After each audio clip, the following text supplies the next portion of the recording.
ventana, abre la ventana, abre la ventana, apaga la computadora. En tiempos inéditos de cambios, también estamos nosotros. Firmamento, abran los balcones, que ya la noche asomó. Infancias sin etiquetas. Todos los jueves de 18 a 19 Te queremos pintar la carita redonda del color del carnaval. por la 98.7 Radio Universidad. Abre la ventana, abre la ventana, Un espacio que invita a sacarnos las etiquetas. y haremos una ronda para invitarte a bailar.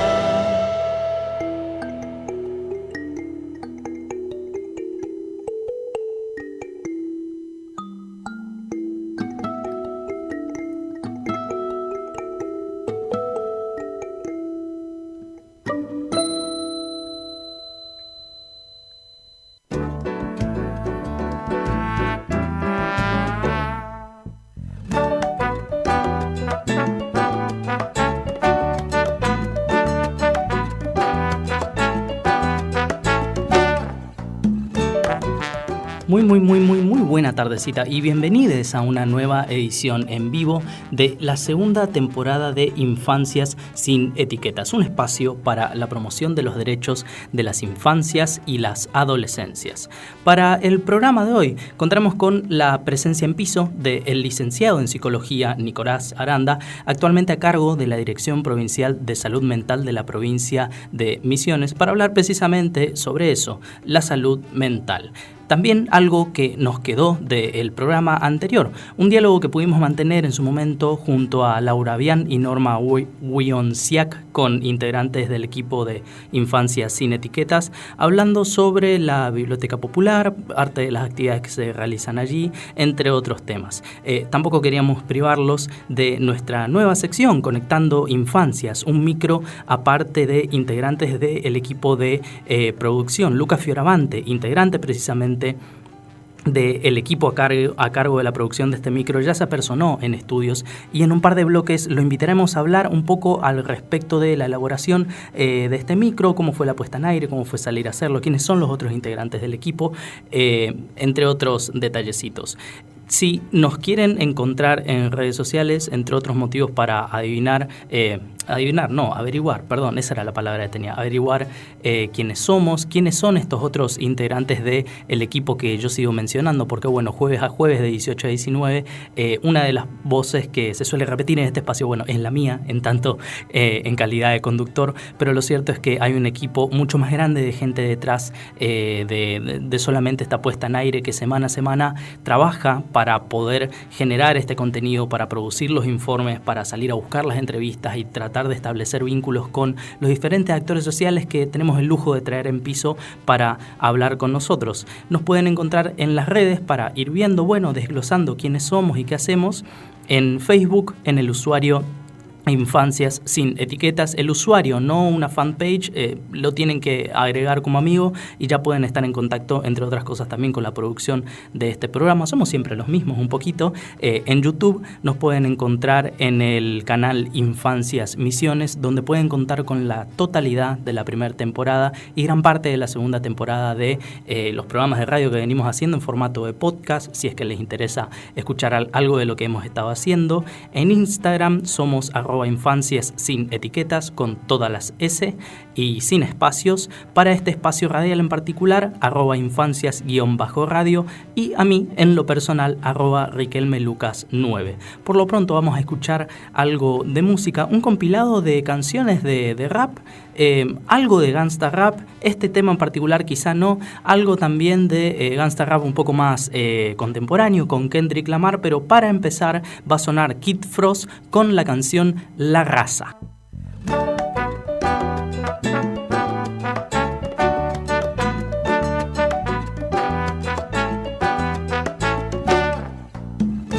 Sonaba entonces Kid Frost interpretando a la canción La Raza. Por lo pronto, anticipábamos en la apertura de este programa que iba a sonar parte de la entrevista que habíamos hecho, que había hecho el equipo de producción a Norma Wionciak y a Laura Avian a propósito del Día Argentino del Bibliotecario. Tomamos eso como punto de partida para poder hablar de ese tema y de otros más. Escuchemos lo que nos decía en diálogo con Infancias sin Etiquetas. Hola, mi nombre es Cintia Rotela. Estamos acá para entrevistar a las bibliotecarias de la Biblioteca Popular, Norma Wionciak y Laura Avian. Hola, ¿qué tal? ¿Qué tal? Buenos días para todos. ¿Qué lee un niño? ¿Qué eligen ellos para leer? En general los niños leen de todo y en general leen lo que los adultos ponen a su alcance. Sí. Por eso para nosotros nosotros con Norma en un momento, ella es bibliotecaria, entonces tiene ese conocimiento de cómo ordenar los libros para que a nosotros, los adultos, nos sea accesible encontrarlos, pero a la vez que no genere etiquetas que van a condicionar la lectura. Entonces hicimos varios ensayos en un momento los libros infantiles estaban arriba, allá en un estante inalcanzable. Entonces los bajamos a la altura de los chicos. Hicimos varios ensayos. Primero clasificamos por edades y vimos que eso era muy taxativo. Entonces luego ya clasificamos por si era prelector, lector o juvenil. Y eso dio más resultados. Los chicos se encontraron con libros no solo que tengan dibujitos y historietas, que eso es lo que más le llama la atención, los gaturros, sí. Desgraciadamente. Pero bueno, después se enganchan con otras historias. Claro, o sea, nosotros en lo posible, como te decía, le damos la mayor libertad, pero también tenemos, nosotros como institución, como biblioteca, tenemos un criterio estético, literario, al momento de comprar, de adquirir los libros y de ponerlos. Hay una elección. Y en general, como te decía, los niños leen lo que los adultos, o sea, los niños no andan solos por el mundo, no deberían andar solos por el mundo. O sea, que ellos vienen y exploran mayormente. Exactamente, ¿no? Es que... sí. Exactamente. Y por eso lo que dice Norma, nosotros cuando teníamos el rótulo de edades, a veces nos pasaba, observábamos que por ahí los niños, un chico de 11 años agarraba un libro que tenía muchas ilustraciones y le gustaba y miraba el lomo y veía que la etiqueta decía 8 o 9 años y decía, no, yo tengo 11 y lo dejaba. Entonces por ahí ese chico se estaba perdiendo, digamos, algo y hay mucho de juego y de exploración en la infancia cuando uno empieza a leer. Entonces propiciar eso, lo mismo agarrar libros que por ahí son para chicos más grandes y que vos ves y decís, el niño mira y dice, ay no, o la mamá o el papá, porque en general los padres condicionan muchísimo, obviamente, la lectura de los Digamos que no solo rotular por las edades, sino que ellos lean lo que les gusta, más allá de que sí es por la edad. No, que si exploren. Es para una edad menor, poner. Tal cual, y que exploren. A veces, a mí me pasa, por ejemplo, que con los chicos cuando empiezan a leer y que vienen las mamás, incluso las maestras jardineras del profesorado a nivel inicial, que suelen hacer las prácticas con nosotros y demás, que me dicen, bueno, yo quiero un libro que sea así, asá, para tal edad y que tenga letra imprenta mayúscula. Y vos después pensás, uno como ya una persona adulta y que tiene cierta experiencia en el mundo de la cultura escrita, que la cultura escrita se presenta de diversas, la letra, digamos, se presenta de diversas maneras, con diversos formatos, y que la riqueza precisamente es que vos puedas enfrentarte los distintos trazos, porque también vos condicionás al niño que después si ve una grafía diferente, ya te dice, no, yo si no es imprenta mayúscula, así, asá, no la puedo leer, ¿no? Entonces, nosotros en general intentamos que haya la mayor diversidad de historias, de formato, de grafías, para que los chicos puedan verdaderamente explorar, con todo lo que implica explorar, con todo lo bueno y todo lo malo, porque a veces te encontrás con libros que no te gustan, no te desagradan. Pero está bueno que esas exploraciones se den en la biblioteca, donde estamos bibliotecarios y personas alrededor, que podemos establecer un diálogo con ese niño y generar, digamos, de algún modo algo en torno a ese texto.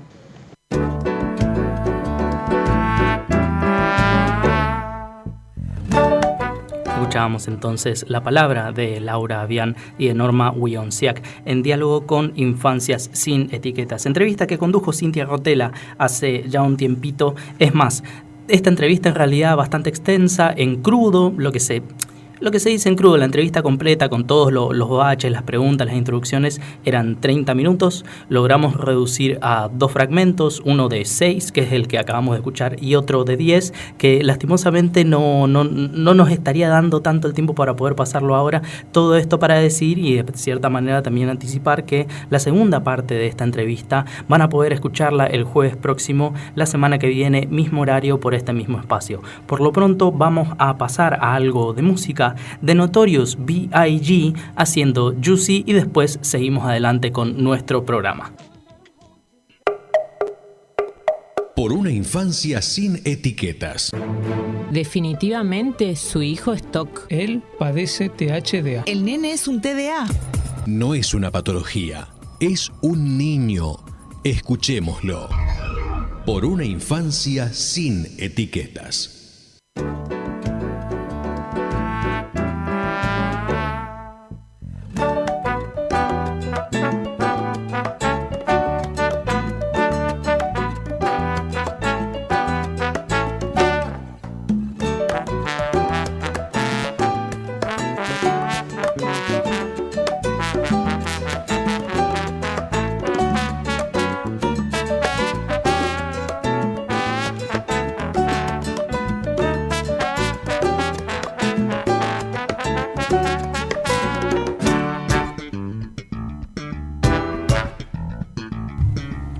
Escuchábamos entonces a The Notorious B.I.G. haciendo Juicy. Como habíamos anticipado en la apertura de este programa, está sentado aquí ahora a mi izquierda Nicolás Aranda, a cargo de la Dirección Provincial de Salud Mental de la provincia, de nuestra provincia, de la provincia de Misiones. ¿Cómo estás, Nico? Bienvenido. Todo bien, contento ya. Que acá en la previa ya estábamos charlando de cosas interesantes, así que está bueno. Sí, me perdí ese debate, salí a hablar con mi productor un poquitito, entré y me reenganché en eso que estábamos hablando. Por ahí lo podemos traer a piso en algún punto. De todas maneras, antes de quizá ir en ese tema sobre la cuestión de anticipo, inclusive, si neurodivergencia sí o no, digamos, que implica un poco ese término, quería empezar preguntándote hace cuánto tiempo pudiste asumir tu cargo en la Dirección Provincial de Salud Mental, pero concretamente, ¿cuál fue el panorama con el que te encontraste al empezar a trabajar? Bien, yo estoy hace un año en la gestión. Uh-huh. Sí, habrá un poquito más. Digamos, principios de octubre del año pasado fue cuando quedó al frente de la dirección, y el panorama con el que nos encontramos en ese momento fue todavía las consecuencias en parte de, por un lado, la pandemia, y como antecedente previo de la gestión que estuvo a cargo junto por el cambio del presidente Mauricio Macri, que lo que hizo fue desmontar todo lo que se había logrado con el Plan Nacional de Salud Mental, que incluía, digamos, el financiamiento de recursos humanos en lugares muchas veces remotos, donde se garantizaba el acceso, digamos, a muchas personas, y que cuando ingresa en la gestión Macri, esto se plantea que sea reabsorbido de una manera totalmente inviable por parte del Estado provincial, lo que generó una discontinuidad, digamos, de un montón de puestos de trabajo para compañeros nuestros, y que repercutió claramente sobre el resto, digamos, de la situación de la salud mental en nuestra provincia, y que lentamente estamos tratando de ir recuperando con el fortalecimiento que hacemos hoy día de la red de salud mental a nivel de los dispositivos en toda la provincia. Uh-huh.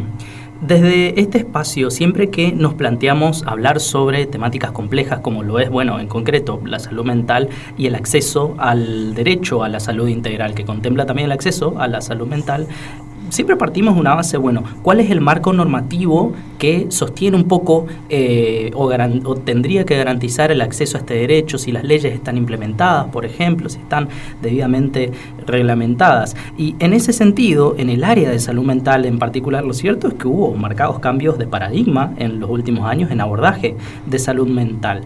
La pregunta es entonces, ¿cómo se aborda desde su espacio el desafío de, por un lado, actualizar la formación de profesionales que ya están desempeñándose en el área de salud mental, y por otro, bueno, cómo formar nuevos profesionales que se desempeñen desde estos nuevos paradigmas en salud mental? Claro, yo creo que por ahí el tema de la formación de nuevos profesionales es un desafío dentro de todo un poquito más sencillo y más llevadero y más concretizable y que se pueda observar con más claridad a la hora de pensar esto, como te digo, formación de nuevos profesionales dentro de esta línea de lo que fue el cambio de paradigma de la ley de salud mental, ¿sí? Uh-huh. Ahora, la transformación de las instituciones, como bien sabemos, lo que venimos del palo de las humanidades, las ciencias sociales y demás, conmover a lo que está instituido siempre va a requerir de cierto esfuerzo, porque lo instituido se resiste y persiste en mantenerse, ¿sí? Y todo cambio de una institución siempre va a ser un proceso que podemos pensarlo en términos de una dialéctica incluso, Uh-huh. en donde tenemos una fuerza instituyente, un instituido y después una situación un poco más o menos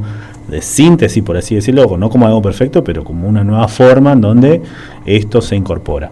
Estamos en ese momento de transición a nivel de las instituciones en Misiones, a nivel de los efectores de salud, con una situación de, por así decirlo, de disputa en cómo abordar la cuestión, que no es ajena igual al panorama de todo el país respecto de nuestra ley de salud mental, ¿sí? Que es una ley ejemplar en el sentido de cómo se contempla desde el punto de vista de los derechos humanos, cómo se piensa a la salud mental como una cuestión dinámica, es decir, como proceso, en donde inciden una serie de diferentes factores como los sociales, de género, culturales, sociohistóricos. Que un poco la ley, cuando habla de sujeto biopsicosocial, habla precisamente de todo eso, digamos. Exactamente. Todo esto está, y cuando te dice proceso, ya te está diciendo que es algo dinámico, y abre el abanico a no quedarnos, digamos, justamente con lo que era el paradigma anterior, que era el tema de la locura, ¿sí? De los locos, y de los locos como algo peligroso, y a mantener fuera de circulación del campo social, ¿sí? Uh-huh. Y por fuera incluso. Fíjense acá nomás, vamos a hacer un ejemplo bien cortito y local. ¿A dónde todavía te dice un montón de gente que te tienen que llevar si vos parece que estás loco? Uh-huh. Te llevan al Baliña. Sí. ¿Y el Baliña qué era históricamente en este lugar? Una colonia de leprosos, un leprosario, ¿sí? Que quedaba en las afueras de la ciudad en su momento, muy lejos de todo, fuera de circulación, y que hoy día se sigue asociando, digamos, la enfermedad mental con un lugar como ese, ¿sí? Uh-huh. Eso dice mucho y hay que trabajar mucho todavía para cambiar ese tipo de significaciones que están imperando todavía. Uh-huh. Y en ese sentido, entonces, el trabajo de cambio y de transición, por un lado pasa, como vos decís, por las instituciones, pero ¿cómo se lleva ese cambio hacia el interior de la provincia? Porque quizás nosotros aquí en Posadas por ahí tenemos una percepción, una idea de ese proceso, y tenemos, como vos bien decís, una manera muy fácil o mucho más accesible de ver ese proceso en vivo, y en otros lugares es más difícil eso, digamos. Y eso yo creo que noto, y ahí está la riqueza por ahí del territorio en Misiones, que es muy variado, ¿sí? ¿Por qué? Porque, por ejemplo, una localidad como El Dorado, que es donde yo soy, tiene un antecedente histórico de trabajo en territorio, de trabajo en terreno. Alicia Stolkiner trabajó en El Dorado, ¿sí? Y estableció un nexo con la cátedra de ella y toda una tradición de salud mental como algo comunitario que dejó esa marca y que hace que hoy día, por ejemplo, el Servicio de Salud Mental del Dorado tenga incorporado un equipo territorial con un agente sanitario, con una enfermera, una trabajadora social, que salen, hacen visitas como una tarea más que quizás acá cuesta muchísimo más, ¿sí? Entonces, cambia mucho dependiendo de la realidad, digamos. Y después tenemos otros lugares en donde quizás la incorporación de un recurso específico de la temática es algo nuevo, y todavía hay que trabajar un montón de cuestiones a nivel social de, bueno, esta persona, o sea, planteos que te dicen, no, esta persona tiene que estar internada. No, pará, no necesariamente es así. Claro. La ley establece otro tipo de cuestiones. No voy a entrar en particularidades de distintos municipios, pero aparece y es muy variado en ese sentido el panorama en la provincia. Sí te puedo decir que por ahí hay ciertas cuestiones en lo que tiene que ver con lo que una de las cosas que plantea la ley, que es la internación en caso de ser necesario en hospital general, que es más sencilla en el interior, en el resto de la provincia, que en la ciudad de Posadas. ¿Sí? Más sencilla en términos de recursos que garanticen ese proceso. Sí, y que la institución te responda por ese lado y acompañe ese tipo de medidas. ¿Sí? Es decir, tenemos un hospital como el San Miguel Dorado, como el San Miguel Verá, como el San Miguel de San Vicente, los tres hospitales bastante grandes, digamos, dentro de nuestra provincia, que realizan internaciones en hospital general sin tener que apelar a mandar a la gente acá al Carrillo, a que quede lejos de su familia, lejos de las personas que tienen cerca, que sea mucho más difícil pensar el seguimiento de un tratamiento, etcétera, etcétera, sino que se trabaja desde ahí, desde lo más cerca posible. Uh-huh. Y uno pensaría inclusive, hablo también Sí. desde el desconocimiento, en la medida en que yo no estoy en territorio haciendo relevamiento de esta temática, que sería más difícil en el interior de lo que puede llegar a ser acá en la capital. Pero bueno, es muy curioso eso que me comentás. Yo creo que tiene que ver con la historia de las instituciones y las tradiciones que se insertan. Y bueno, después lo otro es que, bueno, yo creo que hay algo charlado ya con otros directores de otras provincias, que las capitales siempre son complejas en ese sentido, salvo ciertos lugares puntuales, pero incluso, qué sé yo, acá en el NEA, una provincia como Chaco, que es para ahí una provincia vanguardia en el abordaje que hace de la salud mental, por su historia misma en relación a la salud mental, que incluso charlando ahí con su directora me decía, mirá, yo sigo teniendo problemas con algunos espacios, digamos, como guardias clínicas, etcétera, etcétera. Te quería llevar también a otro lugar, porque bueno, como lo decimos todos los jueves, lo decimos siempre en la apertura, esto se define como un espacio de promoción de derechos de infancia y adolescencia. Estuviste invitado en la jornada de infancias con derechos en el conversatorio. Concretamente mencionaste la importancia de implementación de políticas públicas de atención y cuidado para la salud mental de niños, niñas y niñes, como así también la incorporación de estrategias lúdicas como herramienta fundamental en los abordajes. ¿Podemos profundizar quizá un poco más en eso? Sí, esto tiene que ver un poco con un recorrido personal, es como lo dije en ese día, que hay una cuestión un poco anecdótica, pero que creo que dio pie para pensar otro tipo de cuestiones, y es lo que yo planteaba, las conocidas como juegotecas o ludotecas barriales, que existe como programa en la Ciudad de Buenos Aires, que existe como programa sancionado por ley hace muchísimos años ya, y que surgió, digamos, de impulso de parte de movimientos sociales y organizaciones barriales, que se traducen como un espacio lúdico ubicado en el territorio, en la comunidad, abierto, para que las niñas se puedan acercar y trabajar desde lo lúdico y todo el potencial que tiene lo lúdico a nivel psíquico, si se quiere, como facilitador para la elaboración de cuestiones que hacen al sufrimiento, como en esa misma elaboración se van construyendo otro tipo de mecanismos y de herramientas psíquicas que permiten, si se quiere, una mejor capacidad, no sé si mejor capacidad, pero una posibilidad de respuesta distinta a veces que el desvalimiento, que el desamparo, o que quedarse, digamos, vulnerable ante ciertas situaciones, ¿sí? Es algo que dota de herramientas. Lo pienso, me hace pensar en la cuestión del trabajo desde el punto de vista marxista, ¿no? Claro. En donde el mismo trabajo me va transformando, digamos, ¿sí? El famoso proceso de humanización de Engels, por ejemplo. Bueno, pensemos al juego desde esa perspectiva un poco también, ¿sí? Claro. En el proceso de transformación que genera en el mismo sujeto que juega. Entonces, ¿cuál sería, digamos, ahora la línea? Dentro de la Estrategia Federal de Salud Mental, que esta provincia recoge el guante y se adhiere con Nación, una de las líneas a trabajar que nosotros solicitamos fue esto, armado de juegotecas en el primer nivel de atención, vinculando a salud mental con APS, y bueno, tenemos algunas personas dentro del ministerio que se están formando dentro de ese espacio, sumado, bueno, por el conocimiento que yo tenía de cómo ellos trabajaban, para pensar a futuro, bueno, la posibilidad de empezar a crear algunos de estos dispositivos de juegotecas o ludotecas, en donde contemos con un facilitador lúdico y podamos permitir, digamos, que los niños se acerquen ahí y jueguen, porque muchos te dicen, pero ¿jueguen para qué? ¿Jueguen para esto? O sea, lo quieren sobrecargar de un sentido adultocéntrico muchas veces, sin darse cuenta que el juego de por sí tiene un potencial increíble. No solamente en niños, digamos, eso sí. Es innegable. Otra cosa que no quiero perder oportunidad, porque es un tema que atañe a nuestra agenda desde aquí en Infancia Sin Etiquetas, que es, habiendo ya pasado el mes de la prevención del suicidio y también el Día Mundial de la Prevención del Suicidio. Concretamente, te quería consultar si es que han tenido oportunidad de hacer un balance sobre las distintas actividades de prevención que llevaron adelante, que fueron muchas, numerosas. ¿Cómo fue la respuesta del público?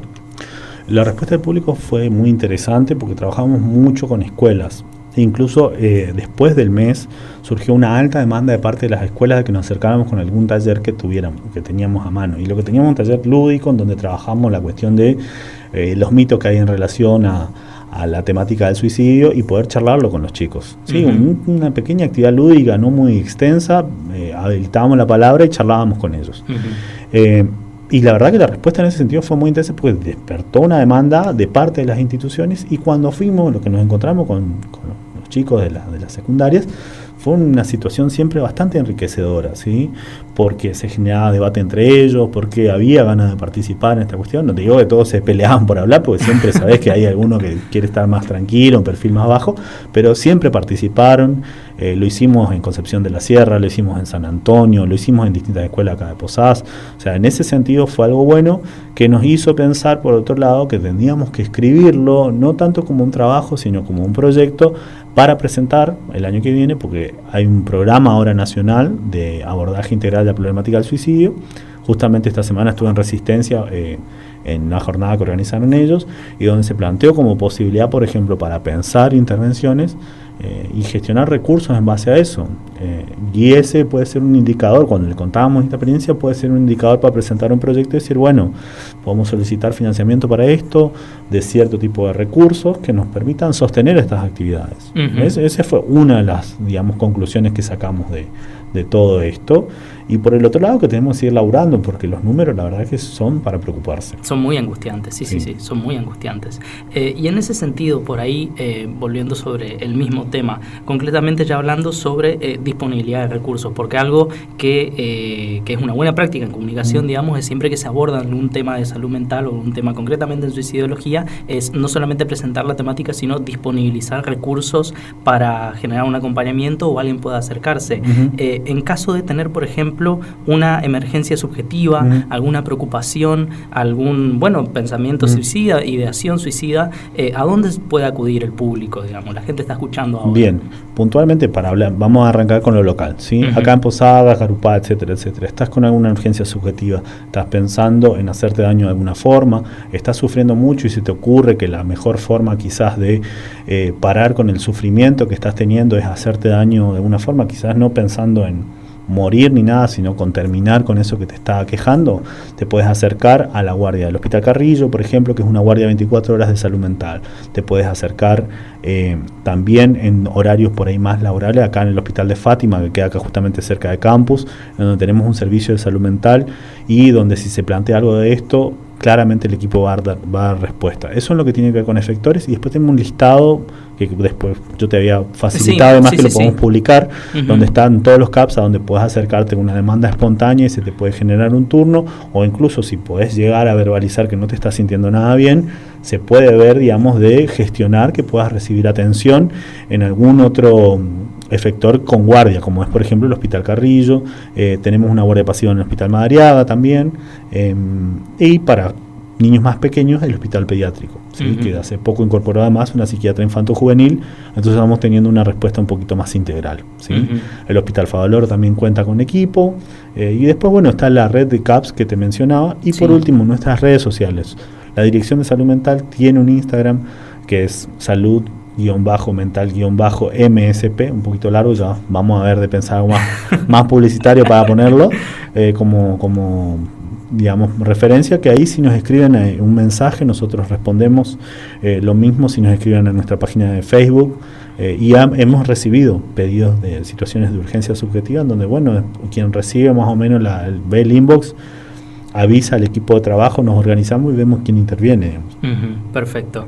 Y por último, ya también para ir cerrando la última pregunta. Hoy es 27 de octubre del año 2022, le queda prácticamente poco y nada a este año, quedan 2 meses. En materia de prevención en salud mental, digamos, ¿tienen algo más diagramado para lo que queda del año? ¿Hay alguna otra actividad que se tenga pensando? Digamos, ya están medio cerrando el año, Estamos cerrando el año, pero hay un par de actividades que surgieron hace poco. Una es el día de mañana. Yo por una situación puntual no voy a poder acompañarlos, pero mi equipo va a estar en el Hiper Libertad, donde vamos a estar trabajando con generar lo que se llama el espacio o momento de la hora silenciosa, que tiene que ver justamente con adaptar las condiciones edilicias y de infraestructura durante una franja de horario para personas que tienen, por ejemplo, condición del espectro autista y otro tipo de condiciones que tienen que ver con, por ejemplo, hipersensibilidad a la luminiscencia, al sonido. Entonces quedamos con el Hiper y con el Ministerio de Derechos Humanos, con quienes armamos toda esta iniciativa. Quedamos en ir a recorrer las instalaciones, armar como un checklist de cuestiones que hay que ajustar ahí en base a asesoría que tenemos, por ejemplo, de grupos de padres como FAPADEA y otro tipo de espacios en donde dijimos, bueno, ok, ya se implementó en otros lugares, hay otra cadena de supermercados que lo hizo, el hiper se manifestó y nos parecía que en ese sentido podía ser un buen puntapié para pensar después, en la medida de lo posible, obviamente, y de lo factible para los otros comercios, pensar alguna forma de implementar algo de esto. Esa es una de las actividades, por ejemplo.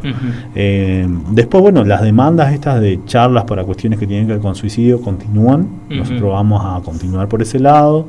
Estamos cerrando, presentamos también el día de hoy todos los documentos para ver si se financia un proyecto que tiene que ver justamente con suicidio, que es para mejorar lo que se llama la vigilancia epidemiológica, es decir, poder mejorar y evaluar las estadísticas que tenemos sobre la temática, porque como veíamos los números son muy preocupantes. Son preocupantes, a su vez creemos que hay problemas de registro, creemos que si nos ponemos a afinar un poco la puntería de ver qué otras cuestiones están en juego, no solo el emergente del intento de suicidio o la autoagresión, si podemos ver, por ejemplo, algo de georreferencia, si podemos ver algunas cuestiones que tienen que ver con la población, digamos, que aparece más con este tipo de consultas, vamos a poder desentrañar un poquito más nos va a permitir una interpretación un poco más interesante de lo fenoménico que está apareciendo ahí, ¿no? Sí, que sobre todo siempre que se habla de suicidología es importante mencionar el hecho de que es un fenómeno multicausal en ese sentido. Entonces no solamente se trata del registro del hecho puntual, sino la reconstrucción de, bueno, qué es lo que configura un poco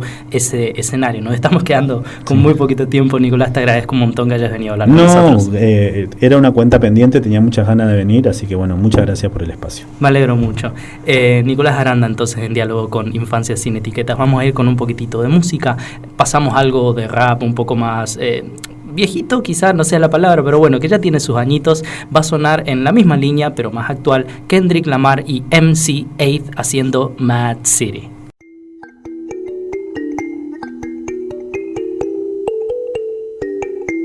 Infancias sin etiquetas.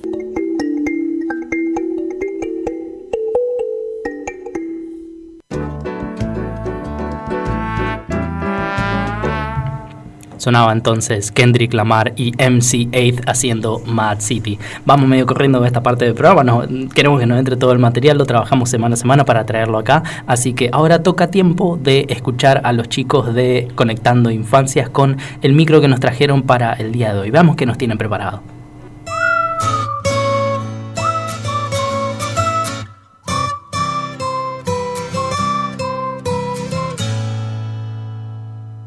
Somos Conectando Infancias y desde Infancias sin Etiquetas Radio los invitamos al Centro de Innovación Educativa Conectar Lab, donde cuentan con talleres libres y gratuitos en sus 5 laboratorios: Mini Lab, Multimedia, Ciencias, Fabricación y Sonido. Son una red de centros distribuidos por todo el país y acá en Posadas los podés encontrar en el Parque del Conocimiento, un entorno de aprendizaje donde la curiosidad es la protagonista.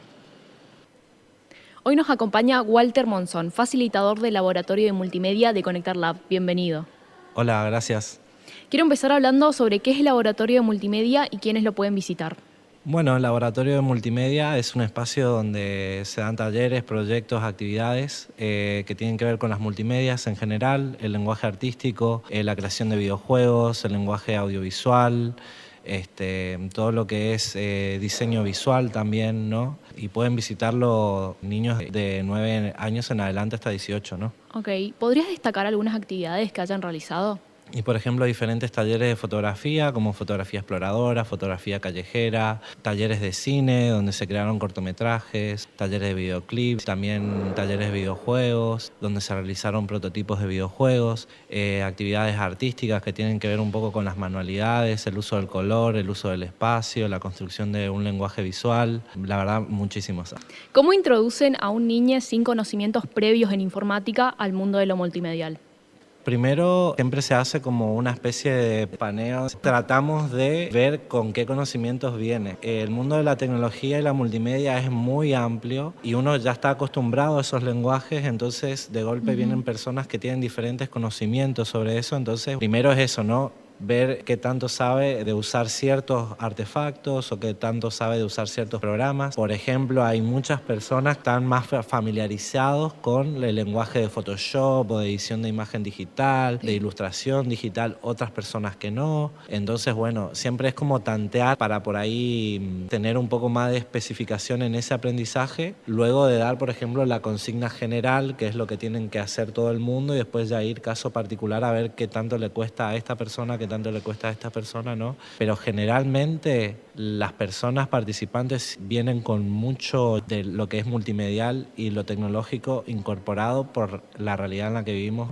¿Es necesaria una enseñanza obligatoria de informática en las escuelas? Y si es así, ¿por qué? Sí, por esto que decíamos, por el mundo en el que vivimos hoy en día, ¿no? Por ahí hay ciertos sectores de la sociedad que les cuesta mucho más, digamos, la integración de esto de la tecnología. Y está muy bueno, sí, poder acercar a esos sectores también, pero no, en general, como que hoy tu trabajo es por internet, en una computadora, usando programas, trabajando en redes con personas de otros lados, ¿no? De hecho, por ahí lo que es la cuarentena reimpulsó trabajo, ¿viste? De la virtualidad y la tecnología y demás, ¿no?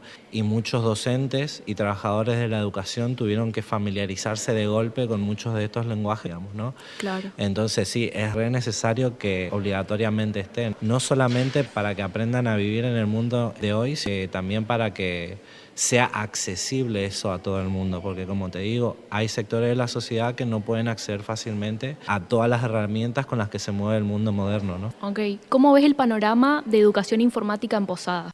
Todo lo que es innovación de la educación, ya sea con tecnología o con estrategias pedagógicas, que se está reforzando muchísimo. De golpe crearon muchos espacios que tienen que ver con esto. Por ejemplo, Conectar Lab, la Escuela de Robótica, la Escuela de Innovación y otras cosas que se están construyendo alrededor del aprendizaje y la educación, ¿no? Sin embargo, siento que falta más trabajo para que eso sea accesible para todo el mundo, porque por más que un lugar sea gratuito, no siempre están en los lugares más accesibles, ¿no? Entonces, si bien hay mucha oferta, me parece que por ahí falta ese trabajo de llegar a ciertos sectores de la sociedad que le cuesta mucho involucrarse en este tipo de espacios. ¿Qué diferencia el laboratorio de multimedia de Conectar Lab de otros centros de informática de la ciudad?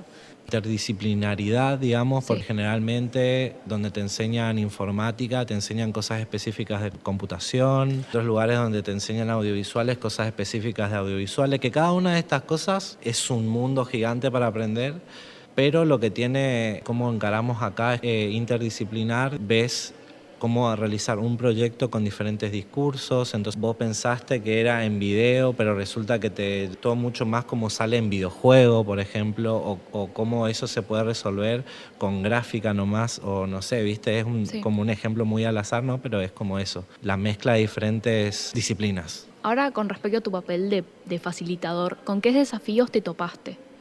La interdisciplinaridad está buenísima, pero no quiere decir que sea fácil realizarla. Que bueno, yo por ejemplo soy realizador audiovisual y de por sí ya eso es un mundo que tenés que estar con la mente abierta a la interdisciplina, porque está lo que es cámara, lo que es arte, vestuario, locución, lo que es edición y montaje, lo que es presupuesto y financiación. Entonces eso, todo lo que es el audiovisual, mezclarlo con otras áreas también es como más difícil, ¿no? Pero está bueno y es súper enriquecedor, digamos, el aprendizaje, ¿no? Por ejemplo, con la música, que también tiene mucho que ver. Por ejemplo, con los videojuegos, que también mucho que ver. Digo, los videojuegos cuentan una historia, de cierto modo. El audiovisual también cuenta una historia.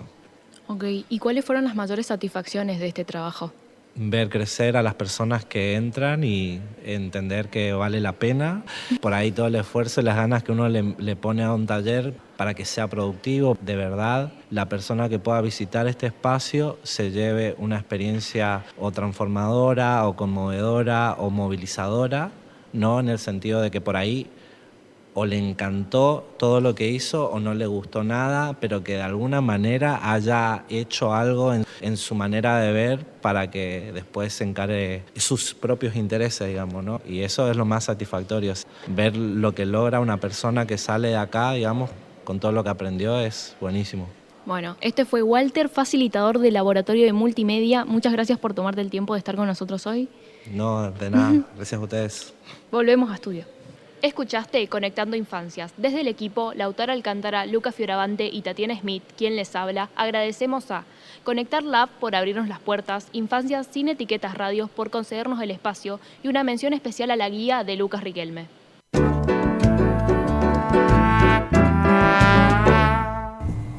Escuchábamos entonces el micro que teníamos preparado para la tarde de hoy de Conectando Infancias y como habíamos anticipado, parece muy lejos, pero allá en la apertura de este programa, Lucas Fioravante ya se apersonó en estudio, está aquí a mi izquierda para hablar un poquitito de cómo fue esa experiencia. ¿Cómo estás, Lucas? Hola, buenas tardes. ¿Cómo estás, Lucas? Claro, igual. Es la primera vez que me cae un Lucas de invitado, ahora lo pienso. Este trabajo fue para la cátedra de práctica profesional de la carrera de comunicación social en la Tecnicatura y básicamente que tuvimos un trabajo de 6 meses donde se grabaron todos los podcasts, todos los enlatados y básicamente quería resaltar que la vinculación que tuvimos con la organización que ahora se llama Conectar Lab, sí. En el cual yo fui estudiante anterior de ese centro de educación no formal. Y bueno, más que nada eso, cómo nos abrieron las puertas y cómo fue muy accesible trabajar con ellos y con ellas. Que la verdad estamos muy contentos en eso, también en la forma de que trabajar y cómo abordan también todo lo que es la salud mental, que por eso también elegimos ir a ese espacio, ustedes, digamos. Bueno, trabajar con ustedes y trabajar con Conectarla. Te agradezco mucho entonces, Lucas. Nos queda realmente tiempo para prácticamente casi nada más. Agradecimientos para el programa de hoy, empezando por, Nicolás Aranda, que está todavía aquí dando vueltas, me imagino, a Norma Winsack y a Laura Bian por su tiempo, por la calidez, a Tati Schmidt, a Lucas Fioravante, también aquí a mi izquierda, y a Lautaro Alcántara, por la producción de Conectando Infancias, por su tiempo y también por la dedicación. Quería saludar a Yasmín Zampaca, que es la que gestiona Conectar Lab, ya que nos está escuchando, así que un saludo a Yasmín. Un saludo a Yasmín entonces. A Silvia Panza, que quizás nos esté escuchando también, me acabo de acordar, vos te acordaste de ese saludo, yo me acordé justo de ese también, un saludo enorme y un gran abrazo para ella. Y por último, Fabiana Silva por la producción en piso. Nuestras redes son en Facebook, Infancias Sin Etiquetas, en YouTube, Infancias Misiones, en Instagram, @Infancias Sin Etiquetas, también @infancias_radio. Por último, @Riquelme Lucas 9. No tenemos tiempo para más, nos despedimos. Suena Outkast y hacen Hey Ya, Hey Ya, Hey Ya.